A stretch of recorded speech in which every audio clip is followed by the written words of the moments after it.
On a warm and drizzly July evening in 2024, a man carrying a crossbow concealed beneath a white sheet exited a family home on Ashland, close in the leafy town of Bushey in Hertfordshire. Over the previous 5 hours, this man had enacted a plan to massacre 3 female members of the same family. His actions had been mapped out for weeks. As word of the horrific murders spread across the country, fear of the attacker merged with grief for the victims, and investigators set out to find answers. Hi there, I'm Kevin and welcome to Just Thought Lounge. Today's case is a higher profile one than those we often cover here at JTL. Perhaps you've heard of it or maybe have followed the information as authorities have released pieces over the past year. It is one that contains the kind of unsettling details that stay with you long after you've heard the story. For us here at JTL, it hits close to home. Let's take a look. The town of Bushey in the east of England is considered a wealthy commuter town. Roughly 16 miles from London, it is known for its rural charm and a blending of city and country living. Bushey has a pub and a church green at its center. Like so many places where brutal and shocking murders have been reported, Bushey was once considered a town where nothing of the sort could ever possibly occur. That changed on the evening of July 9th, 2024. At 6:58 p.m., 28-year-old Hannah Hunt placed an emergency call using her mother's cell phone. She was at her home in Bushey, which was shared with her 2 parents, Carol and John, as well as one of her sisters, 25-year-old Louise. She told the operator that a man was inside the house. "He shot us," she said. Though seriously injured, Hannah offered what information she could. 12 minutes later, emergency services arrived. Inside the house, they found 61-year-old mother Carol and youngest daughter Louise already dead. Valiant attempts to resuscitate Hannah ultimately failed. She, too, was pronounced deceased. Both daughters died from crossbow bolt injuries. Carol had been stabbed to death. 2 members of the family, Father John and a 3rd daughter Amy, were the only survivors. They were not at the house at the time of the attack. The murderer fled the scene before police arrived. She told her, "Go inside there because there might be a man on the loose there with the crossbow." So, we all went upstairs and kept on popping her head like most of us. Most of the neighbors there through the windows kind of thing there. So, a bit of window watching. I mean, what was that like on a normal evening being told there's a man with a crossbow nearby? It's unnerving. We were all very anxious.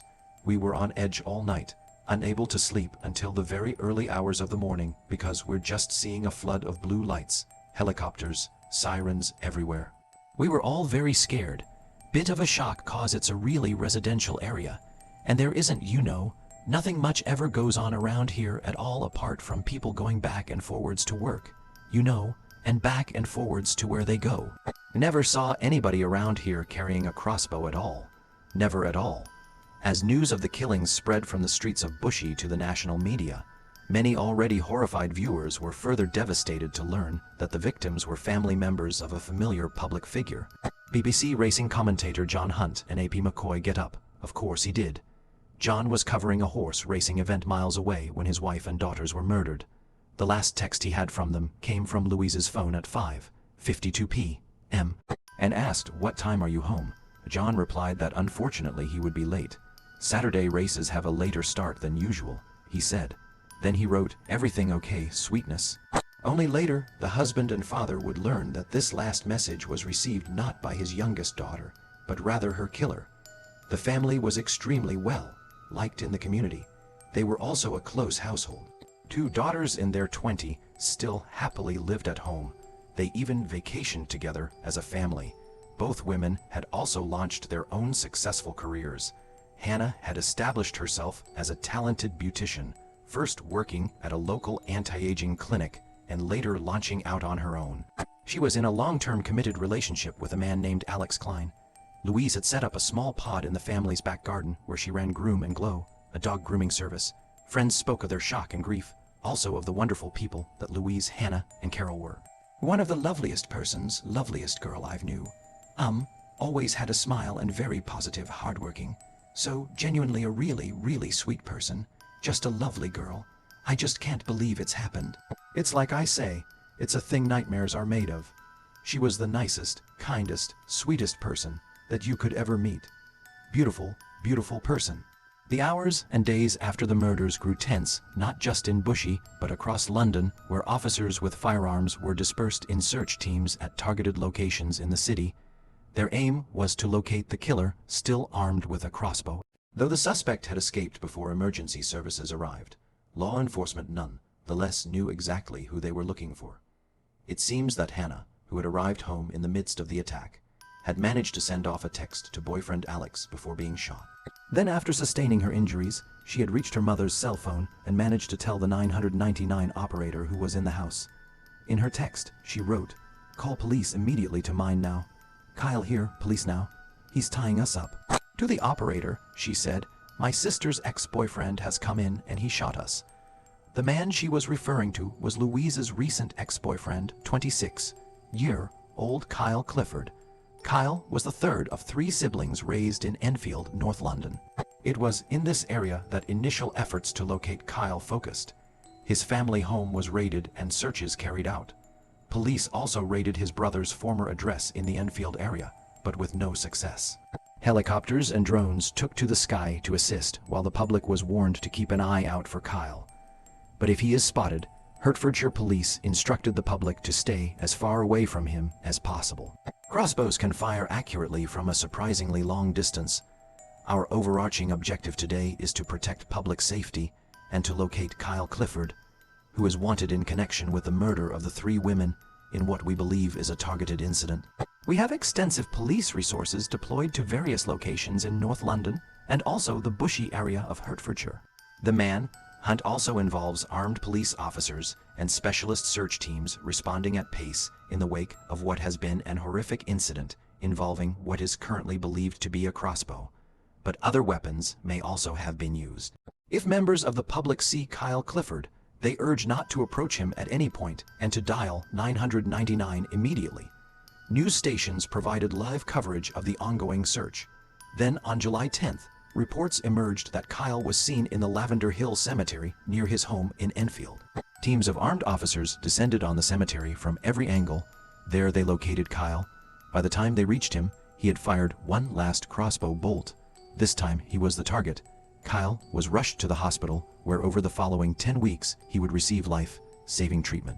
Eventually, Kyle Clifford recovered from the single shot he sustained, though it left him paralyzed from the chest down. Kyle was not wholly unknown to law enforcement before he was named as the alleged crossbow killer. His family had a history with violent crime. Kyle's brother, Bradley, was in prison for murder. In 2017, at the age of 23, Bradley Clifford chased down 2 teenagers after they had struck his high-performance Ford Mustang EcoBoost's wing mirror with a bottle. They were both flung into the air by the collision, and one was beaten by Bradley as he lay on the ground, fatally injured. The other teen miraculously escaped with only minor injuries. Bradley was sentenced to 23 years. Kyle evidently was close to his older brother, visiting him in prison frequently, something that had never sat well with Louise. She viewed Kyle's unwillingness to acknowledge the brutality of Bradley's crime as representative of his character, listing this, amongst other behaviors, as reasons to distance herself from him. When Kyle's name was released to the public, others who knew him began to speak up. This included those who had served with him during his brief time in the Army. A fellow trainee who knew Kyle throughout their basic training in 2019 reported that at that time he was immature for his age and had a chip on his shoulder. According to this trainee, he struggled to grasp basic military concepts, but just managed to reach the standard to pass training. It seems that after joining Her Majesty's Army in 2019, Kyle had remained in the service for just over 2 years. He spent 286 days over that period at home, however, claiming an undisclosed illness. When he finally quit in 2022, his commanding officer observed that his character is wholly unsuited to military employment, and he had no care nor concern beyond himself. After leaving the Army, Kyle first sought employment as a fire and security systems installer at a St. Albans-based fire safety company before leaving that position and becoming a security guard. He was subsequently fired from that role not long before the murders took place. The reason for his dismissal has not been formally reported, though his comments about female co-workers described as misogynistic was rumored to have played a role. However, Kyle had presented himself to peers and employers. He certainly made an effort to win over Louise Hunt. The two met on Bumble in December 2022, and over the next 18 months, they were in a serious and ostensibly committed relationship. Unbeknownst to Louise, during this period, Kyle also carried on a romantic relationship with 2 other women whom he had connected with through his previous jobs. The Hunts were said to have welcomed Kyle with open arms. Secretly, friends reported that no one in the family was a fan of Louise's choice of partner. They described him as both arrogant and odd. Nonetheless, he was welcomed. Kyle joined them on family vacations. He spent days with them celebrating Christmas 2023 in the family home.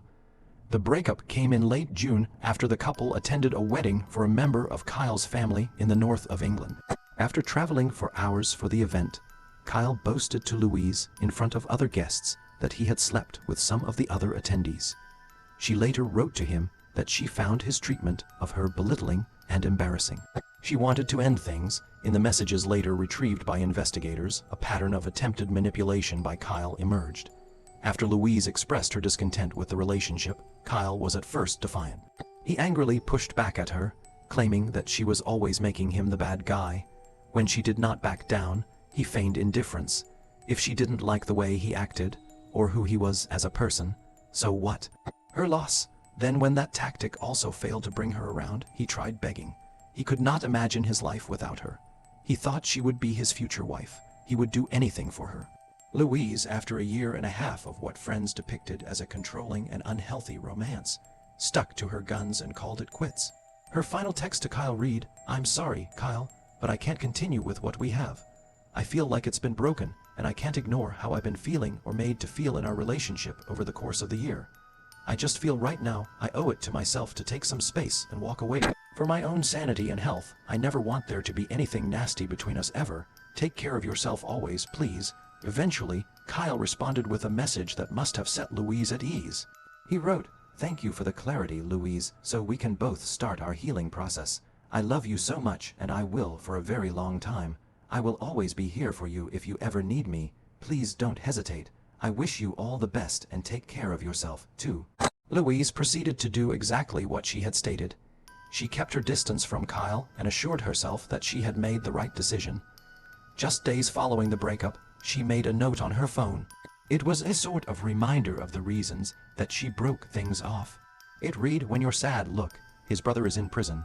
He still sees him every other weekend and never said what he did was horrendous. His family is a mess, racist comments, says he doesn't like transgenders, road rage, belittling language, said he has a higher IQ than all my family. Would tell me all the violent acts his brother and dad would do, and when I went to their house he would find it amusing." While Louise focused on healthy behaviors and moving on, Kyle took a different approach. 4 days after Louise ended the relationship, he began performing searches online relating to crossbows. He visited websites where they could be purchased. Then, 3 days after that, he purchased a Horizon Cornet MXT 405 compound crossbow, a pack of 6 bolts, and a rope cocking device through Tactical Archery. He also ordered a CO2 Glock air pistol, though he did not have the patience to wait on its delivery. Kyle decided to commit the murders before the pistol arrived. Kyle's online purchases showed him actively planning the murders in the days prior, even as he was captured going about his regular routine. At the gym mid-workout, Kyle paused to order a large kitchen knife, a high-level 10-inch butchering steel knife worth 89 pounds. At the home and hardware store, B&Q, Kyle purchased rolls of duct tape. He would later use it to restrain Louise. At another store, he examined his options for rope. Then he stopped at a Halford's and purchased 2 cans of petrol gas. It was speculated that he planned to set fire to the house to destroy evidence. Though when the time came, he did not do so. Even as Kyle ran his errands, planning out the murders, he found time to stop by a garden center with his family. This trip was made at 10:00 a.m. On July 9th, only hours before he would pack a knife and crossbow into his car and drive to the Hunt's house in Bushey, cold-blooded and calculated in his actions. There were so many opportunities to step away from what he's doing, but he had a plan from the very outset. That included the pretense to get into the house at just after 1 p.m. Kyle left his home in Enfield, armed with a crossbow and carrying a knife in his backpack. Before he arrived at the Hunt's home in Bushey, he performed a search for horse racing today, presumably to verify that Louise's father, John, would be away at work when he arrived at the house. Having confirmed that John would be absent, Kyle knocked on the door, telling Carol that he wished to return items of Louise's property to her. Recorded audio captured enough of the events that followed, allowing investigators to establish a precise timeline. Sometime around 2:45, Kyle attacked Carol, brutally stabbing her to death. Louise was in the back garden in her grooming pod at that time. Clients continue to come and go through the back gate, unaware of anything amiss inside. After killing Carol, Kyle was captured returning to his car to retrieve the crossbow, which he concealed under a white sheet. It was after 4:00 p.m. when Louise finally entered the house from the back garden to find Kyle waiting for her. Investigators speculated that at that time Louise was bound with duct tape on her wrists and ankles. The two were alone in the house for roughly 3 hours. During this time, there was activity on Louise's phone. Her messages were read, her Instagram was accessed. Kyle performed the search, "If I unplug my smoke detector, will it go off?" Clearly, he was rethinking his plan to set the house aflame. The text to John was sent just before 6:00 p.m., asking when he would be home. Having verified that John would be late, Kyle continued to wait. He knew Hannah would be returning from work by 7:00 p.m. Attacking her had formed part of his plan. Investigators determined from the audio captured inside that Louise was killed with a crossbow bolt shortly before her sister returned home. Upon entering, Hannah was heard stating, "What's wrong with you?" followed a short time later by screaming. Kyle was captured walking from the property towards his car at 6:55 p.m. Hannah, having also been shot, managed to place the call to emergency services 2 minutes later. By the time Kyle sat down with investigators, a complete timeline of the massacre had been pieced together.